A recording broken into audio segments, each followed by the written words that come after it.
Praise the lord. God bless Gadwal. May నెల 8, 9 తారీఖుల్లో నేను గద్వాల్లో ఉండబోతున్నాను. ఆలయ ప్రతిష్ట పండుగలు అనే సభలు జరగబోతున్నాయి. ఎంబీ షాలేం సంఘం తుమ్మిళ్ళ వారు నిర్వహించు నూతన ఆలయ ప్రతిష్ట పండుగలు మే నెల 8, 9, 10 తారీఖుల్లో అనగా శుక్ర, శని, ఆదివారాలు చివరి రోజు ఆలయ ప్రతిష్ట కార్యక్రమం జరుగుతుంది. స్థలం ఎంబీ షాలేము సంఘం తుమ్మిళ్ళ గ్రామం, రాజోలి మండలం, ఆలంపురం తాలూకా, జే గద్వాల్ జిల్లా, తెలంగాణ. వివరాలకు మీకు నంబర్స్ ఇవ్వబడుతున్నాయి.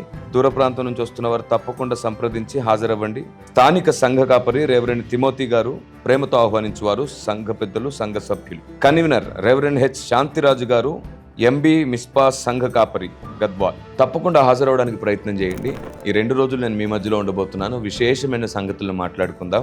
ఆదికాండం నుంచి ప్రకటన గ్రంథం వరకు సంఘం అక్షరాన్ని గుర్తించినట్లుగానే ఆ అక్షరంలో ఉన్న దేవుని ఆత్మను కూడా గుర్తించడం ఆత్మదేవుని చిత్తం.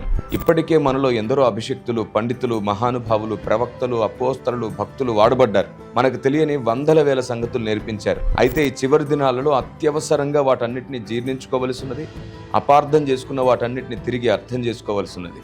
మనం మనిషి మీద ఉన్న ద్వేషంతోనో, మనుషుల మీద ఉన్నటువంటి తప్పుడు అభిప్రాయంతోనో లేదా తప్పుడు సమాచారంతోనో ఎన్నో విషయాలను అపార్థం చేసుకుంటున్నాం.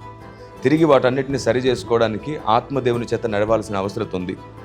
మనుషుల మీద అభిప్రాయం ఒకవేళ చెడితే సత్యం ఎలా అసత్యం అయిపోతుంది? కనుక దేవుని ప్రజ చెప్పుడు మాటలతోనో లేదా మనం పెరిగిన వాతావరణాన్ని బట్టో మనకు తెలియకుండానే మన స్వభావం, మన ఆలోచన విధానం మనని సత్యానికి దూరం చేస్తుంది. అలా కాకుండా గడిచిన కాలం అంతట్లో జరిగినటువంటి పొరపాట్లను, ఎందరో భక్తులను మనం పుట్టక ముందు నుంచి సాతాను అపార్థం చేస్తూ వచ్చాడు. వారు బోధించిన బోధల్లో ఉన్న సత్యాన్ని నేడు చివరి దినాల్లో దేవుడు బయలుపరుస్తున్న సంగతులను మనం అందరం నేర్చుకుంటేనే సంపూర్ణ సిద్ధి పొందగలుగుతాం. మరి ఇలాంటి విశేషమైన ఉన్నతమైన ఆలోచన విధానం మీకు నేర్పించడానికి, అంత మాత్రమే కాదు, భక్తిలో క్రీస్తునందున్న సంఘములు అన్నీ కూడా ఏక మనసు కలిగి ఒక్కటవ్వగలిగితే సాతాన్ని ఒంటరి చేయడం ఎలాగో వ్యూహాన్ని నేర్పడానికి నేను మీ మధ్యలోనికి వస్తున్నాను.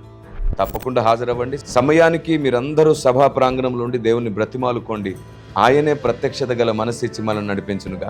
మే గాడ్ బ్లెస్ యు.